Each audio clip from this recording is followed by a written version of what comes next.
నమస్తే, నేను Ashok. Welcome to ప్రజా చైతన్యం. ఓబులాపురం గనుల కేసుకు సంబంధించి ఈరోజు నాంపల్లి సిబిఐ కోర్టు కీలక తీర్పును వెలువరించింది. దాదాపు 15 ఏళ్ల తర్వాత ఈ కేసుకు సంబంధించి ఏదో జరగబోతుందంటూ కూడా ఒక పెద్ద ఎత్తున చర్చ జరుగుతుంది. అయితే దీంట్లో చాలామంది మాజీ మంత్రులు, కాంగ్రెస్ సీనియర్ నేతలు, అలాగే ఐఏఎస్ అధికారులు కూడా దీనికి సంబంధించి ఉంటున్నారు. అయితే ఈ కేసులో ప్రధానంగా అప్పుడు సంచలనం సృష్టించినటువంటి ఆంధ్రప్రదేశ్, కర్ణాటకకు సంబంధించినటువంటి ఓబులాపురం గనులకు సంబంధించి అక్రమంగా జరిగాయంటూ కూడా అప్పటి 2009కి సంబంధించి అప్పుడు రాజశేఖర రెడ్డి గారు చనిపోయిన తర్వాత ముఖ్యమంత్రిగా బాధ్యతలు చేపట్టినటువంటి రోసయ్య గారు దీని మీద కంప్లైంట్ ఇస్తూ వచ్చారు. అయితే దీంట్లో అప్పుడు మంత్రిగా ఉన్నటువంటి సబితా ఇంద్రారెడ్డి మీద కూడా ఆరోపణలు వస్తూ వచ్చాయి. ఆమెను కూడా అరెస్ట్ చేస్తూ వచ్చారు. ఇప్పటికి కూడా ఆమె బెయిల్ మీద ఈ కేసుకు సంబంధించి ఉంటూ ఉన్నారు. ఇప్పుడు కూడా చాలాసార్లు ఆమెకు సంబంధించి ఆరోపణలు ఎదుర్కొన్నటువంటి ప్రతిసారి కూడా దీనికి సంబంధించి ఆమె వివరణ ఇస్తూ వచ్చారు. అయితే ఈ కేసుకు సంబంధించి 5గురిని నిందితులుగా చేరుస్తూ కోర్టు ఈరోజు తీర్పును వెలువరించింది. ప్రధానంగా A1, A2గా ఉన్నటువంటి వ్యక్తులు, దాంట్లో గాలి జనార్దన్ రెడ్డి ఈ మైనింగ్కి సంబంధించి, ఈ అంశానికి సంబంధించి చాలా కీలకంగా ఉన్నటువంటి వ్యక్తి.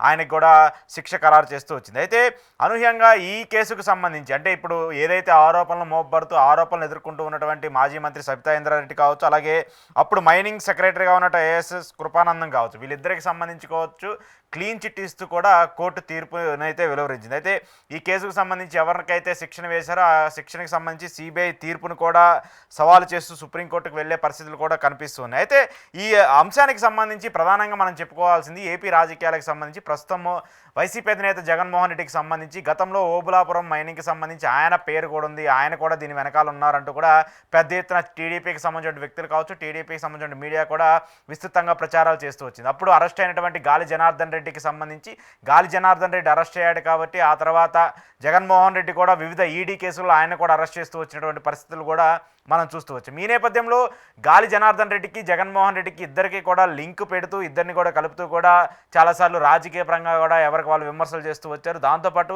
ఈ ఓబులాపురం మైనింగ్కి సంబంధించి ఏదైతే అంశాలు ఉన్నాయో దీంట్లో కూడా జగన్మోహన్ రెడ్డి ఉన్నాడు, దీని వెనక జగన్మోహన్ రెడ్డి కూడా ఉన్నారంటూ కూడా మాట్లాడుతూ వచ్చారు. అయితే అప్పుడు కాంగ్రెస్ మంత్రిగా ఉన్నటువంటి సబితా ఇంద్రారెడ్డి కూడా చాలాసార్లు ఆమె ఇంటర్వ్యూల్లో, ఆమె ప్రెస్ మీట్లో ఈ కేసుకి సంబంధించి కోర్టుకు అటెండ్ అయినటువంటి ప్రతిసారి ఆమె చెప్తూ వచ్చింది ఏంటంటే కావాలని చెప్పేసి జగన్మోహన్ రెడ్డిని కూడా ఈ కేసులో ఇరికించాలని చెప్పేసి చాలా ప్రయత్నించారు.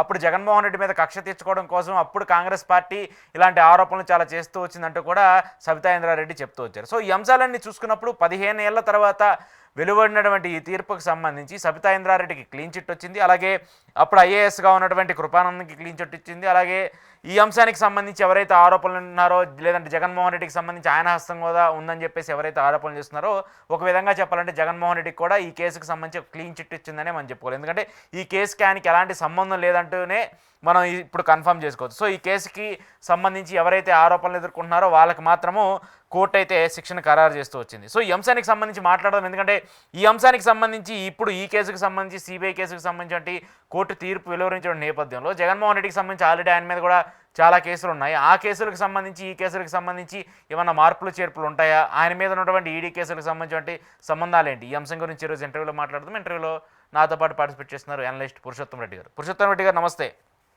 నమస్తే అశోక్ గారు. ఓబులాపురం కేసు చాలా సంచలనమైనటువంటి కేసు. అప్పట్లో రాజశేఖర రెడ్డి గారు చనిపోయిన తర్వాత సరే ఎవరైతే అప్పుడు పార్టీ నుంచి బయటకు వచ్చి వ్యతిరేకంగా ఉన్నటువంటి వ్యక్తులకు సంబంధించి కావచ్చు, అప్పుడు మన పొరుగు రాష్ట్రమైనటువంటి కర్ణాటకకు సంబంధించి అప్పుడు ఉన్నటువంటి కొంతమంది వ్యక్తులు కావచ్చు, వీళ్ళందరూ కలిసి మైనింగ్కి పాల్పడ్డారు. ఓబులాపురం మండలంలో ఉన్నటువంటి ఆ గనులకు సంబంధించి వేల కోట్లు, లక్షల కోట్లు అక్రమంగా జరిగాయంటూ కూడా ఒక పెద్ద ఎత్తున ఆరోపణలు వస్తూ వచ్చాయి. సో ఈ ఇష్యూకి సంబంధించి ఇప్పుడు కోర్టు అయితే ఒక సంచలన తీర్పు ఇచ్చింది. ఒక 5గురిని నిందితులుగా చేస్తూ వాళ్ళకి శిక్ష అయితే ఖరారు చేసింది. అయితే ఎవరైతే ప్రధానంగా తెలుగు రాష్ట్రాలకు సంబంధించి కొంచెం ఫెమిలియర్గా ఉన్నటువంటి వ్యక్తులు ఎవరైతే ఉన్నారో వాళ్ళకి ఈ కేసుకు సంబంధించి క్లీన్ చిట్ ఇస్తూ వచ్చింది. సో దీని వెనకాల జగన్మోహన్ రెడ్డి ఉన్నారు. జగన్మోహన్ రెడ్డి కంపెనీల్లో ఎవరైతే గాలి జనార్దన్ రెడ్డి పెట్టుబడులు పెట్టారని చెప్పేసి ఆరోపణలు వస్తున్నటువంటి నేపథ్యంలో ఈరోజు సబితా ఇంద్రారెడ్డికి సంబంధించి ఆమె క్లీన్ చిట్ ఇవ్వడము, ఈ అంశాన్ని ఎలా చూడాలి? ఒకటి సిబిఐ సంబంధించి విచారణలో ఉన్నటువంటి అనేక కేసుల్లో ఇది ఒకటి. ఓబులాపురం మైనింగ్ సంబంధించినంత వరకు ఆ రోజు ఫస్ట్ టర్మ్ మంత్రిగా ఉన్నప్పుడు ఎవరు రాజశేఖర రెడ్డి గారు, అవును, అప్పుడు ఫస్ట్ టర్మ్ హోం మంత్రి కాదు, ఫస్ట్ టర్మ్ హోం మంత్రి జానారెడ్డి గారు. అప్పుడు ఈమె గనుల శాఖ మంత్రిగా ఉన్నారు సబితా ఇంద్రారెడ్డి గారు. అవును, కాబట్టి గనుల శాఖ మంత్రి గారు కానీ గనులు లీజుకు ఓబులాపురం మైనింగ్ కి ఇచ్చారు. ఆ క్రమంలో సిమెంట్ ఫ్యాక్టరీ కడపలో వస్తుంది అనేది దానికోసం అని ఇస్తే క్యాప్టివ్ మైన్ ని తొలగి అంటే అంటే ఏ పరిశ్రమ కోసం అయితే గనులు కేటాయించారో దానికోసం కాకుండా దాన్ని మైనింగ్ చేసేసి ఎక్స్పోర్ట్ చేసేసారు. ప్రభుత్వం ఇచ్చిన ఆదేశాలని ఉల్లంఘించి చేశారు అనేది అలిగేషన్. దీంట్లో ఆ రోజు ఉన్న మంత్రి, ఆ రోజు ఉన్నటువంటి ఐఏఎస్ ఆఫీసర్లు కూడా భాగస్వాములు అన్నట్టుగా ఆ రోజు ఉన్నటువంటి ప్రధాన అలిగేషన్. అయితే ఆ తర్వాత ఇప్పుడు జరుగుతున్న పరిణామాల ప్రకారం విధానపరంగా నిర్ణయాలు తీసుకున్నటువంటి మంత్రి గాని ఆ రోజు ఉన్నటువంటి ఐఏఎస్ ఆఫీసర్ రిలీఫ్ వచ్చినట్టుగా దీన్ని బట్టి చూస్తుంది. దీనికి సంబంధం లేదు. అంటే పాలసీ డెసిషన్ బాగానే ఉంది, ఇంప్లిమెంటేషన్ లో వాళ్ళు ఏమైనా తప్పు చేశారా మనం ఇంకా తీర్పుని చూడాల్సి ఉంది. ఏ బేస్ మీద వాళ్ళకి శిక్ష విధిస్తారనేది. శిక్ష ఖరారు చేశారు కానీ ఏంటి ఎంత అనేది ఇంకా తెలుస్తుంది. బహుశా 1 నెల 2 నెలలు వాళ్ళు టైం గడిస్తారు పైకోర్టు పోవడానికి. ఎమ్మడే అరెస్ట్ చేయరు శిక్ష వేసినా కూడా. బహుశా వాళ్ళు హైకోర్టుకి వెళ్తారు, తెలంగాణ హైకోర్టు. అది సుప్రీంకోర్టు కూడా వెళ్తారు. అంటే 15 ఏళ్ల తర్వాత వచ్చింది కాబట్టి. కానీ హైకోర్టు సుప్రీంకోర్టులో వేగంగానే జరుగుతాయి, ఇంత స్లోగా జరగాల్సిన అవసరం ఉండదు, ఎందుకంటే ఆర్గ్యుమెంటే కాబట్టి. ఇప్పుడు మెయిన్ పాయింట్ ఏంటంటే వాళ్ళు హైకోర్టుకి వెళ్తారు, బహుశా స్టే కూడా ఇవ్వచ్చు. ఫస్ట్ పాయింట్ ఏంటంటే ఈ కేసు ప్రాథమికంగా మనకు అర్థమైంది పాలసీ డెసిషన్ ప్రభుత్వం తీసుకునింది మైనింగ్ ఇవ్వడం. పాలసీ డెసిషన్ అంటే ఆ రోజు సంబంధిత మంత్రి కాబట్టి ఆమెకు రిలీఫ్ పొందిందంటే ఆ రోజు పాలసీ డెసిషన్ లో ఇల్లీగాలిటీస్ లేవని అర్థం. ఆ రోజునటువంటి ప్రొసీడింగ్స్ ఇవ్వడంలో సంబంధిత అధికారిగా ఉన్నటువంటి వారికి కూడా ఇల్లీగాలిటీస్ లేవని అర్థం. అయితే ప్రభుత్వం ఇచ్చిన ఆదేశాలు వాళ్ళు దుర్వినియోగం చేసుకోవచ్చు. ఎవరు ఓబులాపురం ఎవరైతే మైనింగ్ చేసారో వాళ్ళు. దానికి సంబంధించి ఆ పూర్తి వివరాలు వచ్చిన తర్వాత మనం మాట్లాడుకోవచ్చు. అయితే ఇప్పుడు ఏం చర్చ జరుగుతుంది రాష్ట్రంలో అంటే గాలి జనార్దన్ రెడ్డికి శిక్ష పడింది కాబట్టి వెంటనే జగన్ గారు పడిపోతుంది. ఇప్పుడు ఎక్కడేం జరిగినా జగన్ గారికి అంటగట్టడం అనేది ఒక ఫ్యాషన్ గా మారింది. పాయింట్ ఏంటంటే ఓబులాపురం కేసుకి జగన్మోహన్ రెడ్డి గారికి ఏ సంబంధం లేదు. ఓబులాపురం కేసే వేరు. అయితే ఆ రోజు అలిగేషన్స్ చేసినప్పుడు దీనికి కూడా జగన్ గారిని అంటగట్టే ప్రయత్నం చేశారు. ప్రైమరీ దశలోనే సాధ్యం కాలేదు. కానీ సబితాయిందారెడ్డి గారు చెప్పింది కూడా ఇదో కేసు, ఇంకా నంబర్ ఆఫ్ కేసులు ఆమె ఇరికిచ్చే ప్రయత్నం చేసినప్పుడు మమ్మల్ని ఎందుకు సో మెనీ పీపుల్, మంత్రి ధర్మాన ప్రసాదరావు గారు సంథింగ్ ఇంకా ఒకరిద్దరు కూడా చేసినట్టున్నారు. మోపిదేని వెంకటరమణ గారు వీళ్ళందరూ అరెస్ట్ కూడా చేశారు కదా. వీళ్ళందరూ ఎందుకు చేసినారు అంటే మంత్రులందరూ బాధ్యులను చేసేసి జగన్ ఇబ్బంది పెట్టాలి, జగన్ అరెస్ట్ చేయాలంటే ఫస్ట్ వీళ్ళని ప్రైమరీగా తీసుకురావాలి అనే దురుద్దేశంతో మా పైన చేసినారని బహిరంగంగానే మాట్లాడింది. కాబట్టి కానీ ఆచరణలో అవేం వర్కౌట్ కాలేదు. కాబట్టి ఫస్ట్ పాయింట్ ఈ ఓబులాపురం కేసుకి జగన్ గారి కేసుకి సంబంధం లేదు. జగన్ గారి సిబిఐ కేసులు వైట్ ఆపోజిట్ ఈ కేసుకి సంబంధించి. ఓబులాపురం గనులకు సంబంధించి రిలేటెడ్ కేసులో జగన్ గారికి ఇష్యూనే లేదు. కాబట్టి ఆ కేసు ఏం జరిగినా దానికి జగన్ గారికి సంబంధం లేదు. బట్ పోల్చుకుంటారు జనరల్ గా రాజకీయ నాయకులు కాబట్టి. అందులో ఓబులాపురం గాలి జనార్దన్ రెడ్డి గారు రాజశేఖర రెడ్డి గారితో బాగుండడం ఇవన్నీ చూసినప్పుడు 2 యాంగిల్ వస్తాయి. ఇప్పుడు వైసీపీలో ఏమనొచ్చు, సబితారెడ్డి గారికి పాత్ర లేదు తెలియతారు కాబట్టి ఇంకా ఇట్లే ఉంటాయి అన్ని కేసులు అనే ఆర్గ్యుమెంట్ గెలిచిస్తారు. జనార్దన్ రెడ్డికి పడిపోయింది కాబట్టి నెక్స్ట్ జగన్ గారు పడిపోతుంది వాళ్ళనొచ్చు. ఏదన్నా అంటే ఇక్కడ ఒక పాయింట్ నేను మీకు ఇంటరప్షన్ కల్పిస్తున్నాను. ఎందుకంటే రాజకీయాలకు సంబంధించి నేను చాలాసార్లు చూశాను రాజకీయ నాయకుల్లో జగన్మోహన్ రెడ్డి బినామీ గాలి జనార్దన్ రెడ్డి ఆయనకి 1000 కోట్లు వచ్చాయి ఇట్లాంటి ఆరోపణలు మనం ఎక్కువ విన్నాం కదా. సో అందుకోసం అని చెప్పేసి ఇప్పుడు గాలి జనార్దన్ రెడ్డికి శిక్ష పడింది కాబట్టి ఇలాంటి ఆరోపణలు ప్రతిపక్ష పార్టీలో లేదంటే ఇప్పుడు అధికారంలో ఉన్నటువంటి పార్టీలో ఎక్కువగా వాడుతూ ఉంటాయి కదా. నేచర్ గా అది ఉన్నా లేకపోయినా ఎక్కడ ఏమి జరిగినా దాన్ని జగన్ గారికి అంటగట్టడం అనేది ఒక ఫ్యాషన్ ఆంధ్రప్రదేశ్ లో. కాబట్టి ఏమీ లేని చోటే అంటగట్టినప్పుడు మీరు చెప్పిన పాయింట్ ఆఫ్ వ్యూలో ఆ కేసులో సబితాయిందారెడ్డి మంత్రి తప్పు నిర్దోషిగా బయటపడచ్చు కానీ జనార్దన్ రెడ్డి దొరికాడు కాబట్టి ఈయనగా అయిపోతాడు ఇట్లా మాట్లాడుతూ ఉంటారు. 2 పాయింట్ ఏంటంటే ఆ కేసు జగన్మోహన్ రెడ్డి గారి కేసుకి సంబంధం లేని సబ్జెక్టు, ఇది ఫస్ట్ పాయింట్. రెండోది జగన్మోహన్ రెడ్డి గారి కేసులు ఇంకా ఇది తీర్పు వచ్చేసింది కాబట్టి త్వరగా జగన్మోహన్ రెడ్డి గారు ఇంకో 2వ యాంగిల్ తీసుకుంటారు. ఫస్ట్ యాంగిల్ ఏం తీసుకుంటారంటే ఆయన పడింది కాబట్టి ఏం కనబడుతున్నా అంటారు. అది కొన్ని రోజులు నడుపుతారు. తర్వాత ఏం చేస్తారు, అసలు జగన్ ఈ కేసు తీర్పు వచ్చేసింది కాబట్టి త్వరలో జగన్ గారి కేసు గారి తీర్పు వచ్చేస్తుంది. అవి ఉన్నాయి కదా, మిగతా కేసు సిబిఐ కేసులు ఉన్నాయి కదా, ఆ ఈడీ కేసులు అవన్నీ త్వరగా తీర్పు వచ్చేస్తాయి. తీర్పు వచ్చేస్తే దేంట్లో దాంట్లో పడిపోతారు. ఇది బూచిగా చూపిస్తారు. నా పాయింట్ ఏంటంటే జగన్మోహన్ రెడ్డి గారి కేసు త్వరగా పరిష్కారం కావాలని మనం ఆశిస్తాం. ఎందుకంటే డెమోక్రసీలో కేసులు ఎక్కువ రోజులు ఉండకూడదు. మనందరికైనా జగన్మోహన్ రెడ్డి గారికి ఇప్పుడు తొందరగా తీర్పు రావాలని కోరుకుంటున్నాడు. ఎందుకంటే ఆయనకి తెలుసు ఆ కేసు ఏమవుతుందని. పాయింట్ ఏంటంటే జగన్మోహన్ రెడ్డి గారి కేసు పరిస్థితులు చూస్తుంటే ఇప్పట్లో తీర్పు రాదు. ఎందుకు రాదు? ప్రజెంట్ డిశ్చార్జ్ పిటిషన్ జరుగుతా ఉంది. డిశ్చార్జ్ పిటిషన్ అయిన తర్వాత, డిశ్చార్జ్ పిటిషన్ మీన్స్ ఈ కేసులో ఏదైతే నా పైన నేరాపూర్ణ మోపబడ్డిందో అది అర్హత లేదు, ఇది దురుద్దేశంతో పెట్టింది కాబట్టి నా పైన మోపబడిన నేరం ఇల్లీగల్ అని, ఉమ్, అర్హత లేదని, ఈ కేసు విచారణకు అర్హత లేదని తీర్పు ఇవ్వమని చెప్పి ఆయన పిటిషన్ వేస్తున్నాడు. డిశ్చార్జ్ అంటే కేసు క్లోజ్ చేసేమని. అవును. ఇప్పుడు సిబిఐ ఏం చేయాలంటే లేదు లేదు ఆ కేసుకు వాల్యూ ఉంది, ఇది పాయింట్స్ ఉన్నాయని నిరూపించుకొని ఫస్ట్ డిశ్చార్జ్ క్లియర్ చేసుకోవాలి. ఉమ్, తర్వాత ఆర్గ్యుమెంట్ స్టార్ట్ అవుతుంది. ఓకే. అంటే ఇంక ఇప్పుడు ఓబులాపురం ఈ గన్నుల కేసు డిశ్చార్జ్ పిటిషన్ ఏం జరగల 15 ఏళ్ళు బట్టి తీర్పు ఇవ్వడానికి. ఉమ్, ఇప్పుడు జగన్ గారి కేసు డిశ్చార్జ్ పూర్తి మళ్ళీ కేసు స్టార్ట్ అవుతుంది. అవును. మళ్ళీ మళ్ళీ కేసు విచారించాలి. చెప్పలేం. ఉమ్, ఉమ్, విచారించాలి. కాబట్టి ఈ మల్టిపుల్ ఇష్యూస్ ఉన్నాయి కాబట్టి ఆ కేసు లేట్ అవుతుంది. నేనైతే తొందరగా తీర్పు రావాలి, ఎందుకంటే ఎవరో నిజం అంటే తేలాలి ప్రజలకి. ఉమ్, జగన్ గారు కూడా అదే కోరుకుంటారు. ఎందుకంటే ఆ కేసులో ఉన్న స్వభావం ఏంటి, ఇప్పటికే ఆదిత్యనాథ్ గారు బహుశా ఒక ఐఏఎస్ ఆఫీసర్ రిలీఫ్ పొందారు, ఈ కేసు రిలేటెడ్ గా ఉండేది. చాలా మంది ఐఏఎస్లు అందరూ రిలీఫ్ పొందారు, ప్రమోషన్లు తీసుకున్నారు, ఉమ్, వాళ్ళు డిశ్చార్జ్ కూడా క్లియర్ అయిపోయినాయి. ఉమ్, కొన్ని కేసుల్లో ప్రైమరీ కోర్టు ఏదైతే అటాచ్ ఇచ్చిందో ఉమ్, జగన్మోహన్ రెడ్డి గారికి సిబిఐ కేసుల్లో కొన్ని ఆస్తులు ఉన్నాయి కదా, భారతీయ సిమెంట్ అవును, కొన్ని అవును. నంబర్ ఆఫ్ ఇష్యూస్ ఉన్నాయి కదా, సాక్షి ఒక అన్నీ ఉన్నాయి. ఆరేడు అటాచ్ ఇది ఈడీ అటాచ్మెంట్ లోకి వెళ్ళాయి కదా ఆస్తులు. ఉమ్, ఉమ్, ఆ అటాచ్మెంట్ ని ప్రైమరీ కోర్టు తిరస్కరించింది, ఓకే. సక్సెస్ అయ్యారు అక్కడ. మళ్ళీ వాళ్ళు సిబిఐ వాళ్ళు తెలంగాణ హైకోర్టు కేసున్నారు, ఆడ జరుగుతుంది. ఉమ్, అది కూడా క్లియర్ అయిపోతే అటాచ్మెంట్ కూడా క్లియర్ అవుతుంది. వాళ్ళు Okay. అంతో ఇంతో అప్పర్ హ్యాండ్ లోనే ఉన్నారు ఇది జగన్మోహన్ రెడ్డి గారు ఈ కేసుల్లో. ఉమ్, కాబట్టి ఈ కేసుల్లో ప్రధానమైన ఆరోపణ రాజశేఖర రెడ్డి గారు తీసుకున్న పాలసీ డెసిషన్స్ వల్ల రాష్ట్రం నష్టపోయింది, కంపెనీలు లాభపడ్డాయి. ఉమ్, ఆ కంపెనీలు లాభపడిన కంపెనీలు జగన్మోహన్ రెడ్డి గారి కంపెనీలో సరాసరి కిట్ ప్రోక ప్రకారం డబ్బులు పెట్టారు. ఉమ్, కాబట్టి ఇది అవినీతి ఉమ్, అనేది ప్రాథమికమైన అంశం. ఉమ్, రెండోది ఆ కంపెనీల యజమానులు జగన్మోహన్ రెడ్డి గారు చీట్ చేసినాడు, అంటే షేర్లు ఎక్కువ పెట్టేసి. ఉమ్, ఈ రెండు ఆరోపణలు ప్రధానంగా జగన్ గారికి ఉన్నాయి. మన దాల్మియా కేసు కదా జరిగిన దాంట్లో అవును, ఈడీ అవును. అటాచ్మెంట్ ఉమ్, ఉమ్. దాంట్లో జరిగింది ఏంది, దాల్మియా కాదు భారతీయ సిమెంట్ భారత సిమెంట్ సంబంధించి దాల్మియా పెట్టుబడులు పెట్టిందనేది ఆరోపణ. ఉమ్, పెట్టుబడి పెట్టిందని. ఉమ్, ఆ దాల్మియా వాళ్ళు పెట్టుబడి దాదాపు 90 కోట్లు ఎంతో పెట్టుబడులు పెట్టారు ఉమ్, భారతీయ సిమెంట్ లో. ఆ భారతీయ సిమెంట్ ఫ్రెంచ్ చైనా ఇంటర్నేషనల్ ఏదో చైనా కాదు, ఉమ్, ఫ్రెంచ్ ఆ దేశంలో ఉన్నటువంటి కంపెనీకి ఉమ్, మల్టీనేషనల్ కంపెనీలో మెర్జ్ అయిపోయింది, అంటే అమ్మేశారు ఒక రకంగా. Okay. భారతీయ సిమెంట్ వాళ్ళ చేతిలో ఉంది. అంటే 51% ఆ ఫ్రెంచ్ కంపెనీ చేతిలోకి వెళ్ళిపోయింది ఉమ్, భారతీయ సిమెంట్. ఉమ్, అప్పుడు ఈ షేర్లను అమ్ముతారు కదా, ఉమ్, దాంట్లో ఈ దాల్మియా వాళ్ళు పెట్టిన 97 కోట్ల రూపాయలు విలువైన షేర్లు కూడా అమ్మేసినారు. ఓకే. ఓకే. అంతే వాళ్ళు 140 కోట్లు వచ్చింది, ఉమ్, 140-150 కోట్లు. ఉమ్, అంటే అర్థం ఏంటి, లాభానికి అమ్ముకున్నారు. ఉమ్, ఇప్పుడు ఈ కేసు ద్వారా మనకి ఏం అర్థం అవుతోంది, జగన్మోహన్ రెడ్డి చీట్ చేయలేదనేగా. ఇప్పుడు 100 కోట్లు విలువ చేసే షేర్లు 150 కోట్లకు అమ్మితే కదా చీట్ చేసినట్టు. అవును. వాళ్ళు 97 కోట్ల రూపాయలు పెట్టుబడులు పెట్టిన షేర్లు 100 చిల్లర కోట్లకు అమ్మిపోయారంటే వాళ్ళు చీట్ చేసినట్టు కాదు. అదే వాళ్ళు కోర్టుకు చెప్పారు, ఉమ్, ఈ పారిశ్రామికవేత్తలు మేము ఇష్టపూర్వకంగా కొన్నాం, ఇదిగో లాభాలకు కూడా అమ్ముకున్నాము ఉమ్, ఆ షేర్లని అని వాళ్ళు చెప్పారు. ఆ రకంగా జగన్మోహన్ రెడ్డి గారు ఒక కేసు నీరుగారిపోయింది, ఓకే. ఎందుకంటే జగన్ గారు చీట్ చేయలేదని. ఉమ్, రెండో పాయింట్, గవర్నమెంట్ ఆఫ్ ఆంధ్రప్రదేశ్ ఈ కేసుల్లో మేము ప్రభుత్వం తప్పు చేయలేదు, ఉమ్, పాలసీ డెసిషన్స్ కరెక్టే అని గవర్నమెంట్ కమిట్ అయింది. ఉమ్, ఈ ఐఏఎస్ ఆఫీసర్లు లిఫ్ట్ తీసుకున్నారు.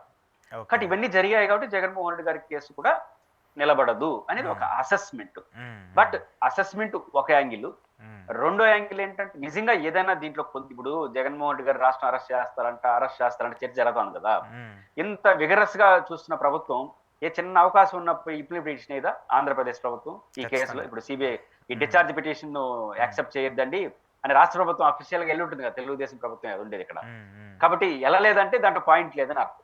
ఓకే. ఓకే. రాజకీయాల కోసం బయట మాట్లాడతారు. కాబట్టి జగన్మోహన్ రెడ్డి గారి కేసు నిలబడడం పరిమితులు ఉన్నాయి.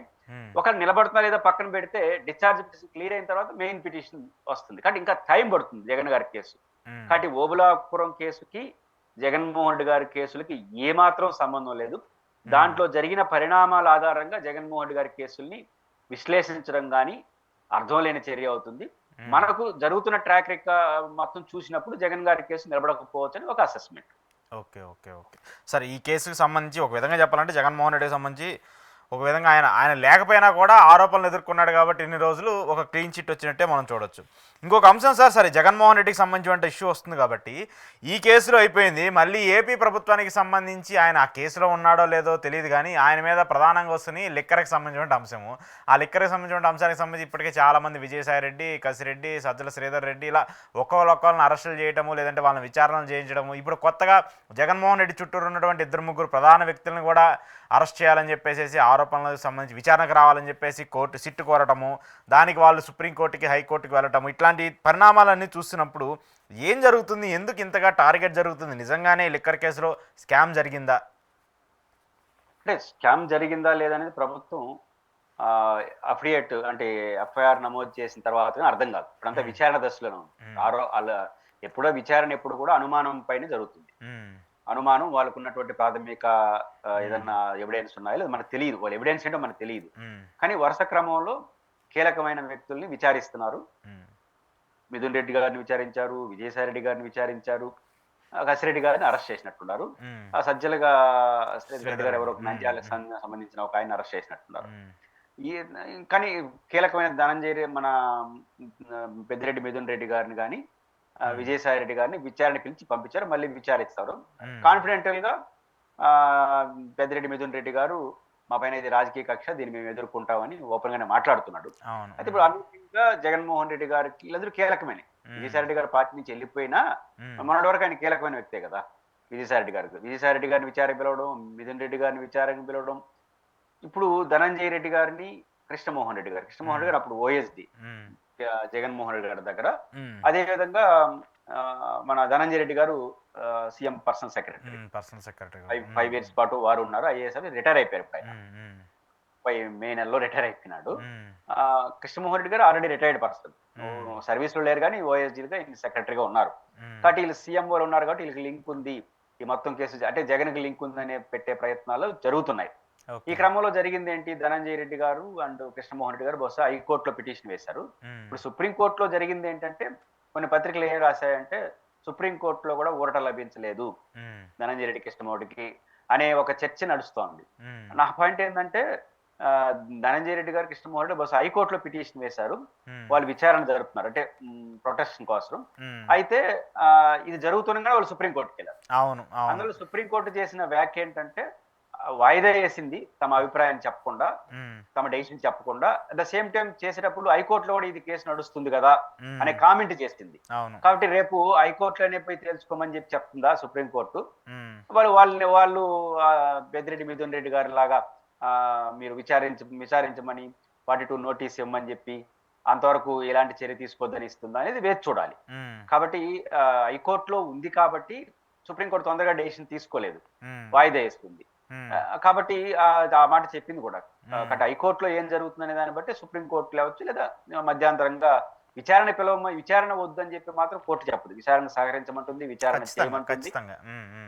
ఆ క్రమంలో కోర్టులో స్టే ఇచ్చినా కూడా ఏమిచ్చినా కూడా నిస్సందేహంగా రేపు జరగబోయే పరిణామాల్లో తగిన ఆధారాలు ఉంటే కోర్టుకి చెప్పి అరెస్ట్ చేస్తారు. అదేం పెద్ద విషయం. కోర్టులో వీళ్ళకి మా విచారణలో ఆధారాలు దొరికాయని చెప్పి చెప్తారు. కాబట్టి ఈ సీక్వెన్స్ చూస్తున్నప్పుడు వాళ్ళు ఒక రకంగా జగన్ టార్గెట్ గానే చేస్తున్నారా అనే అనుమానాలు సహజంగా వస్తాయి. ఎందుకంటే వరుస క్రమంలో జగన్ గారి చుట్టూ జరుగుతుంది కాబట్టి. కాబట్టి ఏమవుతుంది, వాళ్ళ దగ్గర ఏ ఆధారాలు ఉన్నాయి, వాళ్ళు ఛార్జ్ షీట్ కానీ లేకపోతే ఎఫ్ఐఆర్ రిమాండ్ రిపోర్ట్, ముఖ్యంగా ఇప్పుడు కసిరెడ్డి రిమాండ్ రిపోర్ట్ కానీ లేకపోతే సజ్జలకు సంబంధించిన రిపోర్ట్లో మేము పైకి చెప్పినారు అంటున్నారు. కానీ వాళ్ళు కోర్టు ముందు పోయి మేము అట్లా ఏం చెప్పలేదని వేస్తున్నారు. ఎవరు కూడా చెప్పరు కదా, ఒప్పుకోవడం అంటే జరిగే పని కాదు. కాబట్టి ఇవి పైకి ఇప్పుడు కనిపిస్తున్నది ఇప్పటి వరకు విచారించిన ప్రతి ఒక్కరు జగన్ పేరు చెప్తున్నారు. కాబట్టి ఆయన కూడా బాధ్యత ఉండాలి కాబట్టి ఆయన విచారించాలి అనే యాంగిలే ప్రభుత్వం తీసుకుంటుందా? ఎప్పుడు కూడా విచారణలు ఎప్పుడు కూడా బయటికి చెప్పేదానికి లోపల ఉండడానికి చాలా వ్యత్యాసం ఉంటుంది. బయటికి పిల్లర్స్ వదులుతా ఉంటారు ఒకటి, దాని కవిట ఆపోజిట్ లోపల జరుగుతూ ఉంటాయి. ఎందుకంటే మనం దీని చుట్టూ మాట్లాడుకుంటూ ఉంటాం. అంటే ఇప్పుడు మనం ఏమంటాం, నేనైనా మీరైనా ఏమంటాం, సమ్ ఎక్స్ మేము జగన్మోహన్ రెడ్డి గారికి డబ్బులు ఇచ్చినాము అన్నారు, దాని ఆధారంగా మాజీ సీఎం అరెస్ట్ చేస్తారా అని మీరని అంటారు, నేనని అంటారు. కానీ ఇది మాత్రం బయటకు వస్తా ఉంది. ఇదే లోపల ఉంటుంది అనుకోలేము. వాళ్ళకి ఏదన్నా ఉన్నా కూడా విచారణ సమస్యలకి అసలు విషయం బయట చెప్పరు. ఫస్ట్ అరెస్ట్ చేసేంత వరకు ఎవరిని కూడా అసలు విషయం చెప్పరు. అది విచారణలో భాగం. కాబట్టి టార్గెట్ టు జగన్ గానే జరుగుతుంది ఇది. ఆ చర్చ బయట నడుస్తుంది. దాంట్లో కొన్ని మీడియా సమస్యలు, వాళ్ళకి అనుకూలంగా ఉండే మీడియా సమస్యలు, ఇదిగో జగన్ అరెస్ట్ చేస్తారు, అదిగో జగన్ అరెస్ట్ చేస్తున్నారు కాబట్టి ఉంటుంది. బట్ ఏం జరుగుతుంది అనేది కొంత సమయం జరుగుతుంది. ఇంకా ధనంజయ రెడ్డి గారిది, కృష్ణమోహన్ రెడ్డి గారి విషయం తేలిన తర్వాత ఇంకొంచెం క్లారిటీ వచ్చే అవకాశం ఉంటుంది.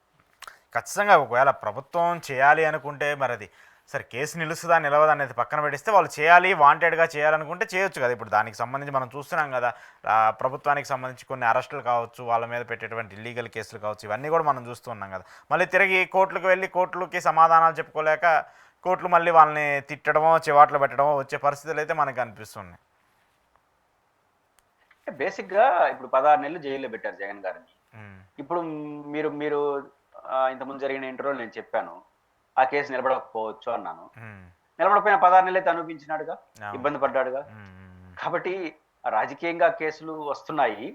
బట్ మీరు అన్నట్టు అవునో కాదు తేలడానికి 10 ఏళ్ళు 15 ఏళ్ళు పడుతుంది. తర్వాత జరిగే పరిణామాలు జరుగుతాయి. బేసిక్ గా జగన్మోహన్ రెడ్డి గారు అరెస్టులకు భయపడే సమాచారం అయితే కాదు. ఎందుకంటే పార్టీ పెట్టే సమయంలోనే పార్టీ ఉంటుందా పోతుందా తెలియని ఒక భయానక పరిస్థితుల్లో ఒక పక్క అధికార పార్టీ, ఇంకో పక్క సమీప ప్రత్యర్థి తెలుగుదేశం పార్టీ, ఇది కాకుండా మళ్ళీ బీఆర్ఎస్, ఆ రోజు టీఆర్ఎస్ పార్టీ, ఇంకో పక్క ప్రజారాజ్యం చిరంజీవి గారు, ఇంత పెద్ద పర్సనాలిటీస్ ఉన్న రోజుల్లోనే 16 నెలల పాటు ఆయన జైల్లో పెట్టినా కూడా కుటుంబ సభ్యులతో పార్టీ నడిపినాడు, పార్టీ నిలబెట్టాడు. జైల్లో ఉండగానే 18 ఎమ్మెల్యేలు గెలిపించుకున్నాడు. తమ సమీప ప్రతి తెలుగుదేశం పార్టీ వాళ్ళకి డిపాజిట్లు రాకుండా పోయినాయి. ఇది ట్రాక్ రికార్డు. అంటే అరెస్ట్ అయితే జగన్మోహన్ రెడ్డి, అదే ఎర్లీ డేస్ అంటే పార్టీ ఉంటుందా పోతుందా బతుకుతామా అనే రోజుల్లో జగన్మోహన్ రెడ్డి గారికి ఉన్న ట్రాక్ రికార్డు. అరెస్ట్ అయితే 16 నెలలు. ఇప్పుడు అది కుదరదు. 16 నెలలు పెట్టడం అనేది ఇంపాసిబుల్. 60 రోజుల కన్నా ఎక్కువ, 7 ఏళ్ళ లోపల అయితే 60 రోజులు, 7 ఏళ్ళ పైన 90 రోజులు, దానిపైన ఇవ్వడానికి అవకాశమే లేదు. కాబట్టి అట్లాంటిది అంటే పార్టీ పెట్టే దశలో అట్లున్నప్పుడు ఇప్పుడు మాత్రం ఏమవుతుంది? పైపెచ్చు ఆయన ప్రూవ్డ్ లీడరు, 5 ఏళ్ళు అధికారంలో ఉన్నాడు, 5 ఏళ్ళు ప్రతిపక్షం అనుభవం, అధికార పక్ష అనుభవం, ఇంకా మళ్ళీ ఓడిపోయి మళ్ళీ మాజీ ముఖ్యమంత్రి, ఎస్టాబ్లిష్డ్ పార్టీ, ఇన్ని ఉన్నాయి. కాబట్టి అనివార్యంగా జగన్మోహన్ రెడ్డి గారి కేసుల ద్వారా జగన్ గారికి ఏదో అవుతుందని మాత్రం నేనైతే అనుకోవట్లేదు. పైపెచ్చు ఇప్పుడు చంద్రబాబు గారిని అరెస్ట్ చేసినప్పుడు క్యాడర్ ఎంత యాక్టివ్ అయిపోయింది, కసిగా పనిచేసినారు పొలిటికల్ గా. ఎందుకంటే ఈ కేసు పెట్టి అరెస్ట్ చేసిన వెంటనే గాని శిక్ష పడిపోతే అప్పుడు ఆ పార్టీకి ప్రమాదం. ఇప్పుడు తేలేసరికి సంవత్సరాలు పడతా ఉంది. అంత లోపల ఏమంటారు? చంద్రబాబు గారిని సమర్థించే వాళ్ళందరూ జగన్ గారు తప్పు చేశారు అంటారు, చంద్రబాబు గారిని విభేదించే వాళ్ళందరూ ఇది దుర్మార్గమైన కేసు అని వేస్తారు. చంద్రబాబు గారి కేసు అదే కేసు మీద స్టడీ చేస్తుంది, కేసు చుట్టూ రాజకీయం నడుస్తుంది. ఇది ఏ పార్టీకైనా వచ్చిన ప్రధాన ఇబ్బంది. కాబట్టి ప్రధాన ప్రతిపక్షంలో ఉన్న మాజీ ముఖ్యమంత్రిని ఈ కేసులో అరెస్ట్ చేస్తారా చెయ్యరా అనేది అది ప్రభుత్వ ఆలోచన బట్టి ఉంటుంది. బట్ నాకున్న అంచనా ప్రకారం దీని ద్వారా ఏదో వైసీపీకి ఏదో అయిపోతుందని మాత్రం నేను అనుకోను.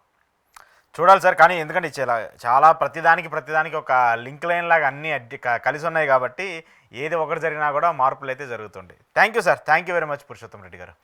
ఇది పురుషోత్తం రెడ్డి గారితో ఈరోజు స్పెషల్ ఇంటర్వ్యూ. చూస్తూనే ఉండండి ప్రజా చైతన్యం.